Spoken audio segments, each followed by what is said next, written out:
A Lesson Before Dying by Ernest J. Gaines, Chapter 13.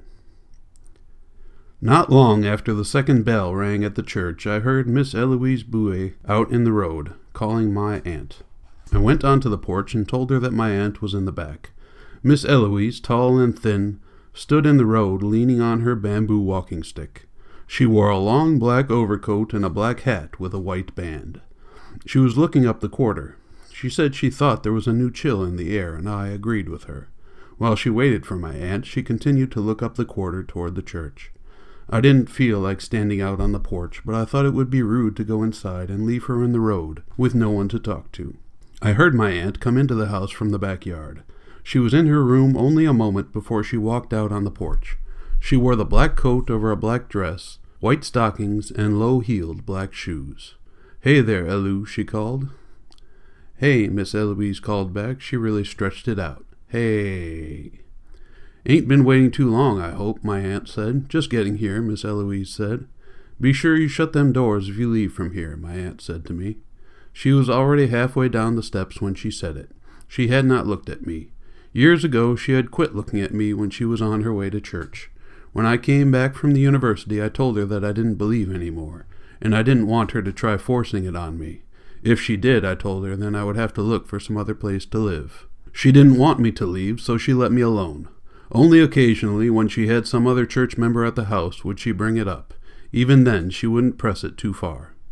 She and Miss Eloise started up the quarter, one tall and slim, the other short and much heavier.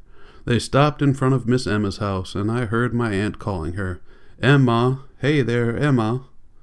Miss Emma came out of the house, and the three of them continued on up to the church together. I went back inside. I had started correcting papers a couple of hours earlier, but I hadn't done very much. On Sunday, my aunt began getting ready for church as soon as she woke up, which was around 6 o'clock. Until 11 o'clock, there was nothing I could do but listen to her singing her termination song. Determination Sunday was the third Sunday of each month, when members of the church would stand and sing their favorite hymns and tell the congregation where they were determined to spend eternity. My aunt started warming up at 6 in the morning, whether it was Termination Sunday or not, and didn't quit until 11, when she walked out of the house. So I would be forced to put away the work until after she had gone, or I would go for a walk through the quarter and back into the field. I sat at my table trying to correct papers, but my mind kept drifting back to Friday. It had been dark when I returned to the quarter from Bayonne. It was colder, too. I could see sparks of fire rising out of chimneys. When I stopped in front of Miss Emma's house, Farrell Giroux, who lived across the road, told me she had gone to my aunt's house. I said good night to him and went down the quarter. I recognized Reverend Ambrose's car parked before the door. Now I felt a little guilty for getting back so late. The three of them were in the kitchen drinking coffee, Reverend Ambrose, Miss Emma, and my aunt. They were quiet, sitting in semi-darkness. The only light in the kitchen came from the open door of the stove. No one looked around when I came in, and Reverend Ambrose and Miss Emma barely answered when I spoke their names. My aunt was completely silent. I went to the icebox and took out the pitcher of water, and while I poured a glassful, I looked at the three of them at the table.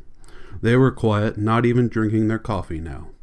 "I'll be in my room," I said to my aunt. "That's all you got to say?" she snapped at me. "I spoke, Tante Lou. You know what I'm talking about." "He was all right," I said. "That's all?" my aunt said, "or did you forget to go?" "I went, and he was all right," I said. "You got more than that to say, Mr. Man," my aunt said. "Folks been sitting here hours waiting for you." "I see you recovered from your cold, Miss Emma. I'm glad it wasn't too—" "Sit down," my aunt said. I went around the table and pulled out the fourth chair. "He was all right," I said. My aunt looked at me. Reverend Ambrose and Miss Emma stared out into the yard. "That's not what she wants to hear," my aunt said. "How he was when you got there, how he was when you left." "He was all right both times," I said. "You know what I'm talking about," my aunt said. She looked at me the way an inquisitor must have glared at his poor victims. The only reason she didn't put me on the rack was that she didn't have one. "We both ate some of the food, and we talked," I said. All this time Miss Emma had been gazing into the yard.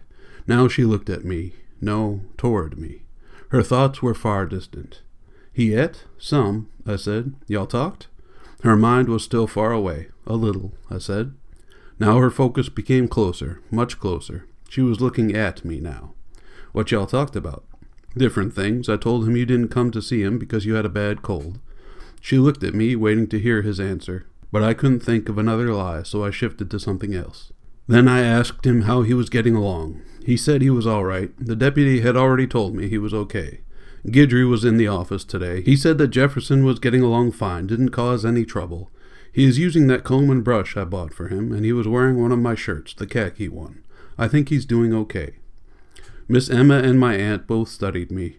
Miss Emma wanted to believe what I was saying, but I could see she had doubts. My aunt still wanted to put me on the rack, and Reverend Ambrose continued to look out into the darkness. "What else y'all talked about?" my aunt said. "You left from here for 1:30. "I can't remember everything we talked about," I said. "We just talked. More than 5 hours, and you can't remember nothing else?" "I was with him about an hour, then I went back of town. I have a girl back of town. I like to see her sometime." "And maybe that's where you spent all your time?" "If you don't think I went to the jail, you can always go up there and ask them." "I didn't ask for none of your uppity, mister. I don't mean to be uppity," I told her. "I'm just telling you the truth. I spent an hour with him. I had a drumstick and a biscuit, and he had something. I can't remember exactly what it was. Then we talked. Then I left and went back of town. Exactly what I did." "Deep in you, what you think?" Reverend Ambrose suddenly turned from looking out into the darkness. "Deep in you." "About what, Reverend?" "Him. What's he thinking? What's he thinking deep in him? Deep in you, what you think?" "Who knows what somebody else is thinking? They say one thing, they may be thinking about something else. Who can tell?" "You the teacher," my aunt said, not so kindly. "Deep in you," Reverend Ambrose said. "Deep in you. You think he know? He done grasp the significance of what it's all about? Deep in you." "The significance?" "The gravity." "The gravity?" Reverend Mose Ambrose was a short, very dark man whose face and bald head were always shining. He was the plantation church's pastor. He was not educated, hadn't gone to any theological school. He had heard the voice and started preaching. He was a simple, devoted believer. He christened babies, baptized youths, visited those who were ill, counseled those who had trouble, preached and buried the dead. All these things could be simply accomplished, but when it came to a discussion with a teacher, though he had known that teacher since his birth, then suddenly things were not so simple. "His soul," he said. "I don't know anything about the soul, Reverend Ambrose. I baptized him," Reverend Ambrose said. "He was 11 or 12 then, but like so many others, he didn't keep the faith either, like yourself." He stared at me as though I was one of the worst of sinners. Maybe I was. Backsliders were usually worse than those who had never been converted. At least that is what people like him tried to make you believe. "Y'all talked about God?" he asked me. "No, sir, we didn't get around to that." "Didn't get around to God?" "No, sir." He looked at me and nodded his head. If we didn't talk about God, then what else on earth was important enough to talk about to someone who was about to meet God? "I figured that's where you came in, Reverend. There's enough room for both of us, I can tell you that." "Me, Sister Emma, Sister Lou, going up there Monday," he said. "Anything I ought to take him? Food, I suppose. Maybe some clean clothes. I can't think of anything else." "I was thinking more about the Bible," Reverend Ambrose said. "That would be nice too," I said. Reverend Ambrose did not have any more to say. He and my aunt continued to stare at me until I excused myself and left the table. Now on Sunday, as I sat at the table trying to do my work, I could hear them singing in the church. It seemed that I had listened to this singing and their praying every Sunday of my life. No, I had done more than just listened. I participated until my last year at the university. There was no one thing that changed my faith. I suppose it was a combination of many things, but mostly it was just plain studying. I did not have time for anything else. Many times I would not come home on weekends, and when I did, I found that I cared less and less about the church. Of course, it pained my aunt to see this change in me, and it saddened me to see the pain I was causing her. I thought many times about leaving, as Professor Antoine had advised me to do. My mother and father also told me that if I was not happy in Louisiana, I should come to California.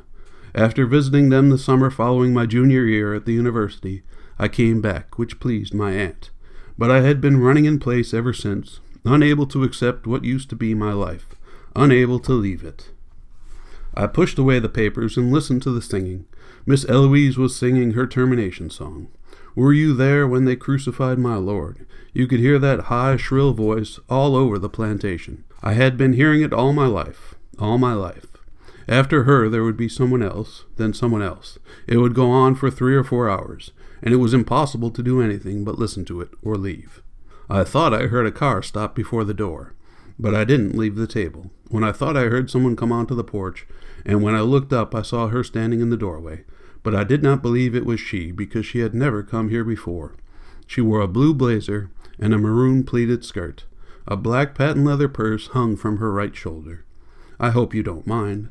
Only if I'm dreaming. She smiled and came into the room.